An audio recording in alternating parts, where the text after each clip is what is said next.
السلام علیکم دوستو، احمد ٹی وی کی ویڈیوز میں ایک بار پھر سے خوش آمدید۔ آج کی اس ویڈیو میں ہم بات کریں گے اس شخص کی جس نے ایک اسلامی ریاست کی بنیاد رکھی جو 3 براعظموں تک پھیل گئی اور 600 سال تک اس دنیا پر قائم رہی۔ اس کا نام تھا عثمان سلطنت عثمانیہ کا بانی تھا۔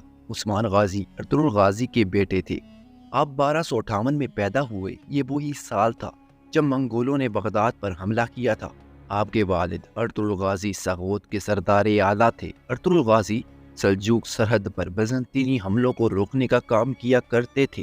ارطغرل غازی کی وفات کے بعد عثمان غازی کائی قبیلے کے سردار منتخب ہو گئے۔ عثمان غازی نے سردار بنتے ہی اپنے والد کی زمین کی سرحدیں پھیلانا شروع کر دی۔ عثمان غازی جنگ اور امن دونوں میدانوں میں ماہر ہو چکے تھے۔ جب منگولوں نے اناطولیہ پر حملے شروع کیے تو بہت سے پناہ گزین قبائل نے عثمان کے کائی قبیلے کے جھنڈے کے نیچے پناہ لینا شروع کر دی۔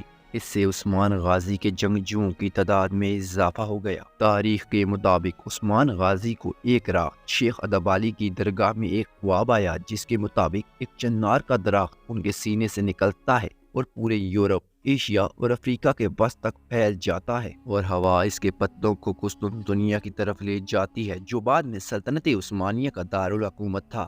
سردار بننے کے بعد جب عثمان نے منگولوں کو ٹیکس دینے سے انکار کیا تو اس نے علامتی طور پر اپنی آزاد ریاست کی تکمیل شروع کر دی۔ عثمان غازی نے اپنے جنگجوؤں کے ساتھ بیزنطینی قلعے اور شہر فتح کرنا شروع کر دیے جن میں ایکشہر، اینونو، بیلجک اور ینی شہر شامل تھے۔ ینی شہر جو بعد میں سلطنت عثمانیہ کا پہلا دارالحکومت بنا۔ ان شہروں کی فتح نے عثمان غازی کو بورصہ کا محاصرہ کرنے کے لیے مضبوط بنیاد فراہم کی۔ اگرچہ عثمان غازی 1288 سے ہی بڑی تیزی کے ساتھ زمینیں فتح کر رہے تھے لیکن وہ بنیادی طور پر ایک خانہ بدوش تھے۔ سن 1326 میں عثمان غازی کی موت ایک اہم موڑ ثابت ہوئی۔ وہ پچھلے 5 سال سے بورصہ کا محاصرہ کیے ہوئے تھے۔ عثمان نے بستر مرگ پر بورصہ کی فتح کی خبر سنی اور اسے سلطنت عثمانیہ کا دارالحکومت بنا دیا۔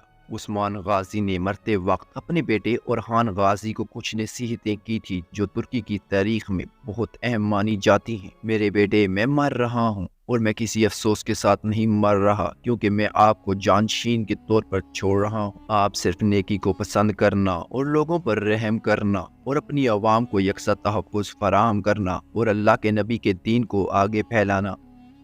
حکمران اور کمانڈر کے طور پر عثمان غازی کو بہت زیادہ وفاداری اور عزت ملی۔ وہ اپنے فیصلوں میں انصاف کرنے والے اور تمام شہریوں میں یکساں سلوک کرنے کے لیے جانے جاتے تھے۔ عثمان نے اپنے بیٹے کو حکم دیا تھا کہ انہیں بورصہ میں ہی دفنایا جائے۔ ان کا مزار ان کی میراث کی طرح آج بھی صدیوں کے بعد بھی اسی شان و شوکت کے ساتھ بورصہ میں موجود ہے۔